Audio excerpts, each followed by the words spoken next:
ప్రభువైన యేసుక్రీస్తు వారి నామములో మీ అందరికీ నా హృదయపూర్వక వందనాలు. ఈ సమయంలో పరిశుద్ధ గ్రంథమైన బైబిల్లో నుండి యెషయా గ్రంథము 54వ అధ్యాయము 10వ వచనం చదువుకున్నట్లయితే, పర్వతములు తొలగిపోయినను మెట్టలు తత్తరిల్లినను నా కృప నిన్ను విడిచిపోదు. ఈ వాక్యాన్ని మనం గమనించినట్లయితే దేవుడు ప్రజలను ఆదరణపరుస్తున్నాడు. ఈ వాక్యం ద్వారా మనం చూసినట్లయితే నా కృప నిన్ను విడిచిపోదు అని చెప్తున్నాడండి. పర్వతములు తొలగిపోయిన, అటువంటి ఆటంకాలు నీ జీవితంలో కలిగిన, మెట్టలు తత్తరిల్లిన, అంటే ఉన్నతమైన స్థలాలు కొన్నిసార్లు కదిలిపోబడతాయండి.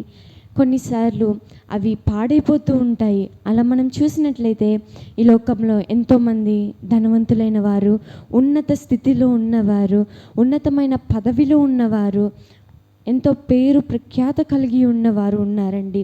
వారి జీవితంలో మనం చూసినట్లయితే కొన్నిసార్లు వారికి ఉన్న పరిస్థితులను బట్టి, వారికి ఉన్న ఆటంకాలను బట్టి వారు కదిలింపబడుతూ ఉంటారు. వారి జీవితాలను కూడా ముగిస్తూ ఉంటారు. అయితే అలాంటి దృశ్యాలు మనం చూసినప్పుడు మనకు అనిపిస్తుంది, వామ్మో, అటువంటి స్థితిలో ఉన్న వారే అలా అయిపోతే మరి వారికంటే నేను చాలా చిన్నవాడిని, నేను వారికంటే చాలా చిన్నదాన్ని, మరి నా జీవితంలో నేను ఎలా భరించగలను అటువంటి స్థితిలో నాకు కలిగినప్పుడు అని అధైర్యపడుతూ ఉంటారు చాలామంది. ఈరోజు వారి జీవితాల్లో అలా అధైర్యపడుతూ, వారికి ఉన్న పరిస్థితులను బట్టి, వారికి వస్తున్న ఆటంకాలను బట్టి అధైర్యపడుతూ వెనకంజ వేస్తూ వస్తూ ఉంటారు. కానీ ఈరోజు ఒక మాట జ్ఞాపకం చేస్తున్నాడు దేవుడు. ఏంటి అంటే, నా కృప నిన్ను విడిచిపోదు అని చెప్తున్నాడండి. నువ్వు ఎటువంటి పరిస్థితిలో ఉన్నా, ఎటువంటి స్థితిలో ఉన్నా, ఎటువంటి ఆటంకం నీ ముందున్నా కానీ ఇక నుంచి, ఈ రోజు నుంచి ఒక్క మాట జ్ఞాపకం చేసుకోండి. అది ఏంటి అంటే, దేవుని కృప మనల్ని విడిచిపోదు అని చెప్తున్నారు. అటువంటి గొప్ప స్థితిలో ఉన్న వారికి అలా జరుగుతుంది అని ఆలోచిస్తే, ఎందుకు జరుగుతుంది అంటే, వారి జీవితంలో వారితో దేవుని కృప ఒకవేళ లేదేమో, వారు దేవుని నమ్ముకోబట్టే వారి జీవితంలో ఆ కృప లేదు, దేవుని కృప వారు పొందుకోలేకపోతున్నారు. కానీ నువ్వు ఇంత చిన్న స్థితిలో ఉన్నా కానీ, ఇన్నాళ్ళు బ్రతికి, ఇన్నాళ్ళు జీవిస్తూ ఇప్పటికి కూడా సజీవంగా ఉన్నావు అంటే దేవుని కృప నీతో ఉండబట్టే జీవిస్తున్నావు.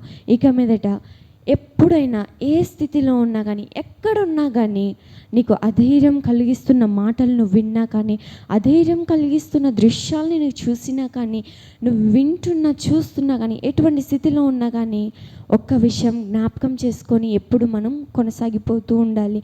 అది ఏంటి అంటే, దేవుని కృప మనతో ఉంటుంది. కాబట్టి ఈ రోజు నుంచి ఈ యొక్క మాటలను మన వినికిల్లో ఉంచుకొని, ఈ యొక్క మాటలను జ్ఞాపకం చేసుకుంటూ జీవితాన్ని ఆనందంగా సాగిస్తూ వెళ్ళిపోవాలండి. ఆమెన్. దేవుని కృప మనతో ఉండునుగాక. ఆమెన్.